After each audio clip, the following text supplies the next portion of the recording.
हर दिन कुछ नया लगता है, जीवन को और समझना अच्छा लगता है। मन में हौसलों को भरना अच्छा लगता है, आँखें खोल ख्वाबों को देखना और भी ज़्यादा अच्छा लगता है।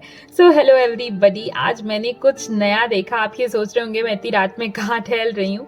तो ये सुबह के 3 बजे का सीन है। एक्चुअली मुझे आज वॉक पे जाना था। मैंने कुछ नया शुरू किया है, सुबह-सुबह वॉक करना, एक अच्छी हैबिट डेवलप करना।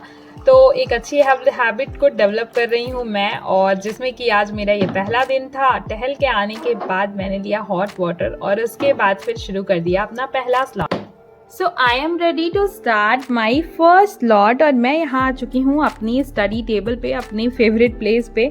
और यहाँ पे मैंने कल ही अपना पूरा दिन जो है वो प्लान कर लिया था। आप सभी के साथ में अपना शेड्यूल शेयर भी कर दिया था टेलीग्राम पे एंड यूट्यूब कम्युनिटी में। एंड अभी मैं अपने सबसे पहले स्लॉट में आज मैथ्स रखूँगी, क्योंकि मैंने बहुत टाइम से मैथ्स को टच नहीं किया है। तो आप सभी को तो पता ही है कि एवरेज स्टार्ट करना है, तो अभी एवरेज का लेक्चर जो है वो मैं अटेंड करूँगी। तो चलिए शुरू करते हैं।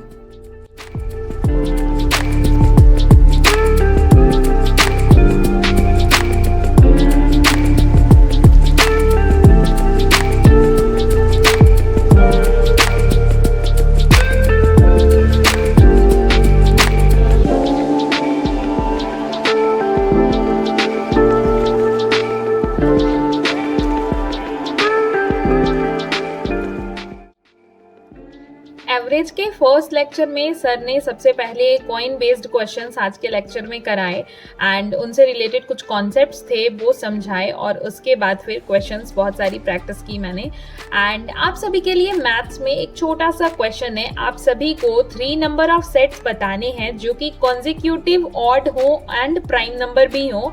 तो कॉन्जिक्यूटिव ऑड प्राइम नंबर के 3 नंबर के सेट बताने हैं आप सभी को कमेंट सेक्शन में। एंड बाकी अभी मैं क्वेश्चन प्रैक्टिस कर रही हूँ। आप सभी क्वेश्चन प्रैक्टिस अगर कहीं से भी समझ में नहीं आ रहा है तो DSSB की प्रिपरेशन कर रहे हैं तो प्रीवियस ईयर क्वेश्चन से, प्रीवियस ईयर बुक जो है या फिर मैंने पेपर भी टेलीग्राम पे सेंड किया हुआ है, तो वहां से आप क्वेश्चन प्रैक्टिस कर सकते हैं। मैं तो लेक्चर्स के साथ ही क्वेश्चन प्रैक्टिस कर रही हूँ, इसके अलावा मैं टेक्स्ट बुक से भी क्वेश्चन प्रैक्टिस जो है वो प्रेफर करती हूँ। वैसे तो मुझे लगा था कि मैं पूरा लेक्चर अटेंड कर लूँगी, लेकिन बीच में मुझे नींद आने लगी, तो मैंने थोड़ा सा अपने लिए ब्लैक कॉफ़ी बनाई और थोड़ा सा ब्रेड टोस्ट किया। एंड इसके बाद फिर से अगेन मैंने स्टार्ट किया। एंड मैथ्स हो या फिर कोई भी सब्जेक्ट हो, अगर आप लॉन्ग ड्यूरेशन के लिए स्टडी कर रहे हो, मतलब जैसे ये 2.5 घंटे का लेक्चर है, तो जब भी आपको लंबे लेक्चर्स अटेंड कर रहे हो तो आप बीच बीच में ब्रेक ज़रूर लिया करो। 45 मिनट्स पे मतलब प्रेफर किया करो कि 10 मिनट का ब्रेक ले लिया। उससे क्या होता है, हम रिफ्रेश हो जाते हैं एंड फिर से अगेन उतनी ही एफिशिएंसी के साथ उन सारी चीज़ों को ग्रैस्प कर पाते हैं। क्योंकि सबसे ज़्यादा जो मेहनत का काम होता है वो यही होता है कि हम जो पढ़ रहे हैं उसको रिटेन किया जाए। इसलिए बहुत ज़्यादा ज़रूरी हो जाता है कि आप अपने डेली टारगेट्स को बिल्कुल रिफ्रेशिंग माइंड के साथ साथ कंप्लीट किया करें। 2 hours later. तो अभी मैं आ चुकी हूँ किचन में अपना मील प्रिपेयर करने के लिए, लंच प्रिपेयर करने के लिए। एंड सुबह सुबह मेरी कोशिश यही होती है कि मैं इस तरीके से अपनी चीज़ों को करूँ कि मेरा टाइम जो है वो सेव हो। स्पेशली अगर मैंने प्लान किया है, अगर मैंने टारगेट बनाया कि आज मुझे ये चीज़ें कंप्लीट करनी है, तो मैं बिल्कुल नहीं चाहती कि वो टारगेट जो है वो कंप्लीट ना हो। तो इसीलिए मैं बिल्कुल पॉसिबल टारगेट्स बनाती हूँ। एंड आप भी अगर खुद से टारगेट प्लान करते हैं तो बिल्कुल पॉसिबल टारगेट जो आप खुद से कर सकते हैं अपनी एफिशिएंसी के अकॉर्डिंग, उसे ही प्लान किया कीजिए। अदरवाइज हम बहुत सारा प्लानिंग कर लेते हैं एंड उसके बाद फिर जब वो चीज़ें कंप्लीट नहीं होती तो हमें अंदर से डिमोटिवेशन आता है। तो कई बार लोग मुझसे कमेंट करके पूछते हैं कि मैम मुझे बहुत डिमोटिवेशन आ रहा है, लाइक टारगेट्स नहीं कंप्लीट हो रहे हैं। तो उसका रीज़न यही है कि आप छोटे छोटे टारगेट से स्टार्ट कीजिए।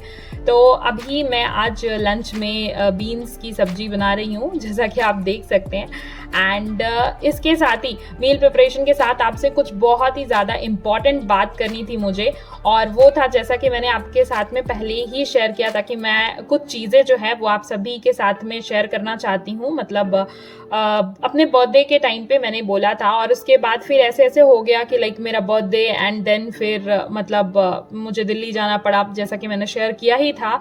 और बहुत सारी चीज़ें हो गई। फिर पापा का बोन फ्रैक्चर हो गया, तो उसमें हम लोग बहुत ज़्यादा डिस्टर्ब हो गए, मतलब हम सभी। तो इसलिए मेरी रेगुलरिटी भी बिल्कुल गड़बड़ हो गई। एंड देन फिर मैं आप सभी के साथ में शेयर भी नहीं कर पाई थी, वो चीज़ों के अनाउंसमेंट भी इनफैक्ट नहीं कर पाई थी। तो आज मैं आप सभी के साथ में शेयर करना चाहती हूँ कि मैंने आप सभी के साथ कहा था कि मैं 3 लोगों को अपनी तरफ से कुछ गिफ्ट समझिए, या जो भी सरप्राइज गिफ्ट या जो भी, वो मैं शेयर करूंगी। तो वो 3 चीज़ें क्या होंगी वो मैं आज के ब्लॉग में आप सभी के साथ में शेयर करना चाहती हूँ। आप सभी में से बहुत सारे लोग एक्साइटेड थे जिस दिन मैंने अनाउंस किया था, तो मैं भी बहुत ज़्यादा एक्साइटेड हूँ आज आप सभी के साथ में ये शेयर करते हुए। तो 3 गिफ्ट्स में से सबसे पहला गिफ्ट जो है वो डेफिनेटली इसलिए क्योंकि मुझे नहीं पता कि मैं किसको दूंगी, एंड मुझे ये भी नहीं पता कि वो तीनों लोग किस एग्जाम की प्रिपरेशन कर रहे हैं, आइदर DSSB या फिर उनके स्टेट एग्जाम्स, या फिर आप CGL वगैरह की प्रिपरेशन भी साथ में कर रहे हैं। तो इसीलिए मैंने जो तीनों गिफ्ट रखे हैं ना, वो इसी तरीके से रखे हैं कि वो आप कोई भी एग्जाम की प्रिपरेशन कर रहे हो, आपको वो डेफिनेटली हेल्प करे। सो सबसे पहला जो मेरा गिफ्ट होगा वो होगा टेक्स्ट बुक का पास। एंड मैं फर्स्ट जो भी होगा उसको टेक्स्ट बुक का पास अपनी तरफ से गिफ्ट करूंगी, एंड यस लाइव भी गिफ्ट करूंगी। तो टेक्स्ट बुक का पास रहेगा, तो आप जिस भी एग्जाम की प्रिपरेशन कर रहे हो, आई थिंक वो आपको डेफिनेटली हेल्प करेगा। एंड प्रैक्टिस तो है जो एग्जाम में सबसे ज़्यादा मुझे लगता है कि इंपॉर्टेंट रोल प्ले करता है। सो इसीलिए मैंने टेक्स्ट बुक का पास रखा। एंड उसके बाद बात आती है सेकेंड एंड थर्ड वन। तो सेकेंड और थर्ड गिफ्ट जो है वो मेरा कोर्स गिफ्ट करने का है। तो मैं कोर्स में सबसे ज़्यादा जो डिमांड आ रही थी, आप सभी लोगों की डिमांड, क्या मतलब सबसे ज़्यादा प्रॉब्लम कह सकते हैं, आप सभी को आ रही थी, जो आप लोग पूछते हो कि मैम मुझे मैथ्स में प्रॉब्लम आ रही है, मुझे इंग्लिश में प्रॉब्लम आ रही है। ये 2 सब्जेक्ट्स मैंने देखे जो कि आप लोग मेरे से शेयर कर रहे थे।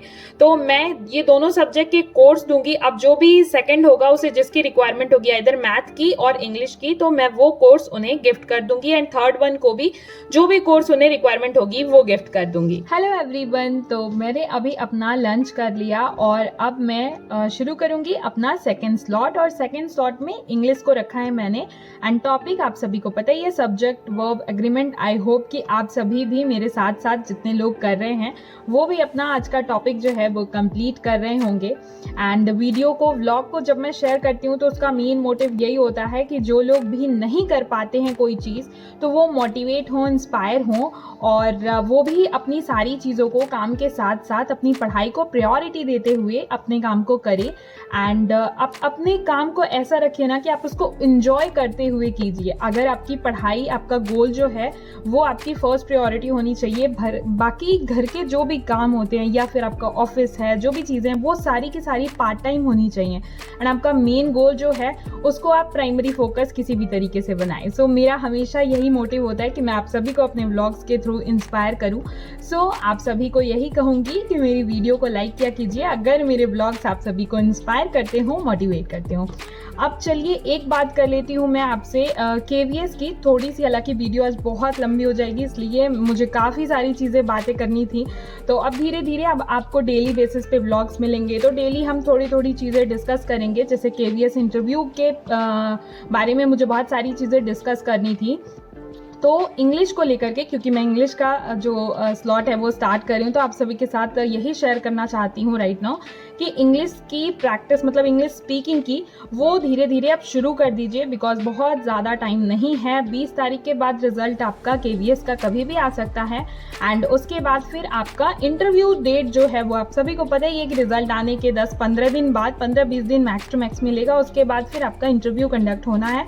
तो आपका अक्टूबर में कहीं ना कहीं मान के चलिए कि है इंटरव्यू। तो अगर आपका इंग्लिश वीक है ना, तो आप धीरे धीरे इंग्लिश स्पीकिंग जो है वो स्टार्ट कर दीजिए। एंड इफ़ यू वांट कि मेरे व्लॉग्स जो हों, क्योंकि आप लोग ही देखते हो, तो अगर आप लोग कहोगे तो मैं व्लॉग्स को थोड़ा सा इंग्लिश में ही, मतलब सारी चीज़ें वो करूँगी और इंग्लिश में ही आप सभी के साथ में बातें करूँगी। तो आप सभी भी जितना ज़्यादा आप सुनोगे ना, LSRW तो आप सभी ने पढ़ा है, तो आप सभी जो भी अब अपने टाइम पास के लिए, या फिर जो भी अगर आप वेब सीरीज़ वगैरह देखते हो या कुछ भी, तो आप थोड़ा सा इंग्लिश देखना स्टार्ट करो। इंग्लिश वेब सीरीज़ हो गई, इसके अलावा न्यूज़ चैनल हो गए, तो न्यूज़ वगैरह आप जो करंट अफेयर की चीज़ें पढ़ते होगे, तो ऐसी चीज़ें जो लोग DSSB की भी प्रिपरेशन कर रहे हैं, तो वो अब उसको थोड़ा सा इस फॉर्म में लाएं कि वो आपको हेल्प करें। आपके फ्रेंड्स हैं साथ में या फिर छोटे भाई बहन हैं, तो आप उनसे इंग्लिश में बात करना स्टार्ट कीजिए, बिकॉज ये भी एक चीज़ है जो इंटरव्यू में एक मतलब इम्पॉर्टेंट रोल प्ले करती है। बाकी मैं कल के ब्लॉग में डिटेल में आपके साथ में KVS इंटरव्यू के कुछ टिप्स एंड ट्रिक्स जो है वो डिस्कस करूंगी, एंड मैं किस तरीके से पढ़ रही हूँ, है ना, वो सारी चीज़ें डिस्कस करूंगी। तो चलिए अभी शुरू करती हूँ मैं अपना सेकेंड स्लॉट, क्योंकि सब्जेक्ट वर्ब एग्रीमेंट जो है वो बहुत इंपॉर्टेंट टॉपिक है। एंड एज यू नो कि DSSB में हमारी 20 नंबर की इंग्लिश आती है, जिसमें हमें कम से कम 16 नंबर तो लाने ही लाने हैं, तो इसके लिए बहुत अच्छे से पढ़ाई करनी होगी। तो अभी मैं शुरू करती हूँ अपना second slot. 2 hours later. So here I'm starting my last slot and I'm very happy कि वापस से सारी चीज़ें फ्लो में आ गई हैं। बहुत दिनों से सही से पढ़ाई नहीं हो पा रही थी, तो अभी 2 स्लॉट कंप्लीट करने के बाद तीसरा स्लॉट, आपको पता ही है आज का टॉपिक जो था वो लर्निंग डिसेबिलिटीज़ था, उनसे रिलेटेड क्वेश्चन प्रैक्टिस करना था। बट मुझे लगा कि आपको थ्योरीज वगैरह दिखा दूं, तो आप देखो सारी चीज़ें, मतलब if you are preparing for KVS interview भी ना, तो फिर आपको एक एक जो भी जितने भी डिसलेक्सिया वगैरह जितनी भी आपके लर्निंग डिसेबिलिटीज़ होते हैं ना, उन सब के बारे में बहुत अच्छे से आपको पता होना चाहिए, बिकॉज अक्सर इंटरव्यू में भी इनसे क्वेश्चंस पुट अप हो जाते हैं।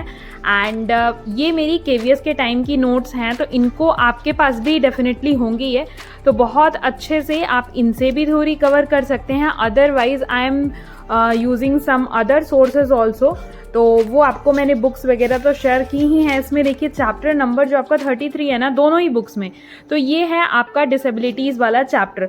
तो क्वेश्चन प्रैक्टिस अगर आपके पास कोई बुक नहीं है तो आप टेक्स्ट बुक से भी कर सकते हैं, अदरवाइज मैंने ये बुक ली हुई है और इससे क्वेश्चन प्रैक्टिस जो है वो कर रही हूँ। एंड आप सभी के लिए एक क्वेश्चन है डिसेबिलिटी से रिलेटेड कि PIED project integrated education for disabled children, ये कौन सी ऑर्गेनाइजेशन जो है वो लॉन्च की है, ये आपको मुझे कमेंट सेक्शन में बताना है। एंड ये आपकी जो गाइड बुक है, यहाँ पे भी चैप्टर नंबर 33 में बहुत अच्छे से थ्योरी दी हुई है, तो ये भी आप कवर कर सकते हो। अगर आपने नोट्स नहीं बनाई है तो सिर्फ बुक लेके भी कवर कर सकते हो।